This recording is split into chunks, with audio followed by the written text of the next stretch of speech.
C'est une destination très prisée des touristes pendant les vacances d'été. Le Portugal, c'est 300 jours de soleil par an, mais c'est surtout un prix de l'immobilier très abordable et une fiscalité particulièrement avantageuse. Des milliers de Français décident de s'y installer chaque année.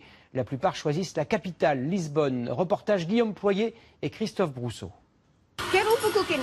Quelque part dans Lisbonne, l'accent français résonne dans une boulangerie à l'heure du café. En quittant leur Savoie il y a 3 ans, Aurore et Erwan avaient un rêve. Monter une affaire ici, mais avec un budget raisonnable. Notre souhait était de trouver vraiment des loges à des boutiques avec des petits loyers. Leurs vœux ont été exaucés. Ils ont ouvert 3 commerces en moins d'1 an. Ils ne l'auraient jamais fait en France. Une boutique de 70 mètres carrés avec une terrasse, dans ce quartier, aujourd'hui, on a 950 €. En France, je sais pas. Beaucoup plus cher, plus du double.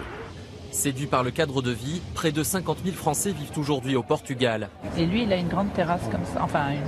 Leur intérêt pour l'immobilier s'est nettement accentué ces dernières années, à tel point qu'ils sont désormais les premiers investisseurs étrangers.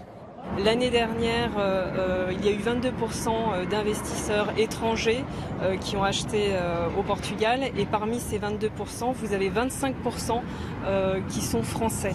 De l'un des balcons sur la ville, le nombre de grues montre l'ampleur des chantiers en cours à Lisbonne. Redonner vie à de vieux immeubles tout en gardant leur cachet, c'est le travail de Renaud et de son associé. Non, ce qui est top, c'est la hauteur sous plafond. C'est vrai que c'est pas mal du tout, quoi. Là, tu as 4 fenêtres dans le séjour. Après des années de crise, le marché immobilier portugais est en pleine effervescence. Les prix au mètre carré sont repartis à la hausse depuis 2015, mais ils restent jusqu'à 2 fois inférieurs à ceux de Paris. C'est pas l'Eldorado. Par contre, il reste des vraies bonnes affaires à faire. Des appartements en haut des immeubles, avec de la vue, dans le bon quartier. Là où dans des grandes capitales européennes, typiquement comme Paris, où il faut aller de plus en plus loin des centres pour trouver des opportunités intéressantes. L'essor touristique du Portugal favorise aussi l'investissement locatif. Je vous fais visiter le salon. Cet entrepreneur français a déboursé 340 000 € pour un 3 pièces de 70 mètres carrés.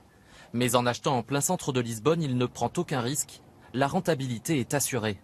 Ici, vous êtes dans une zone où, de toute façon, vous êtes sûr de le louer, vous êtes sûr de le remplir, et puis le jour où vous voulez le vendre, vous êtes sûr de le vendre à un prix intéressant. Investir au Portugal serait donc un gage de sécurité. Les Français seront encore plus nombreux à le faire cette année.